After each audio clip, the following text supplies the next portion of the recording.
Hello, pals. I'm your storyteller, Mr. Peanut, and today I'll tell you the story of the magic E.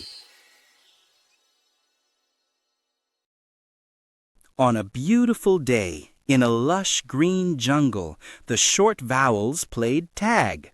They ran here and there when the letter E found a magician's hat and a magical wand. E thought to trick his short vowel friends and shouted, "Abracadabra! Run for your life, or I'll make you a mouse!" All the vowels ran panicking and tried to hide behind the consonants. But the letter E caught the short vowel A first and waved its magic wand. "A!" shouted the short vowel A. The magic E was confused why the short A is saying its long sound A.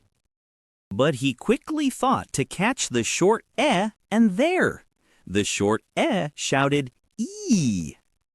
Now it was the turn for the short vowel I. "I!" shouted the short vowel I.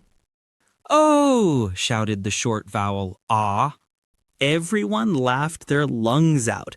"You!" shouted the short vowel And there everybody understood that the letter E has really got some magic. And this is when it waves its magic over a consonant to the short vowel says its long sound. For example, man turns into Maine. Pet turns into Pete.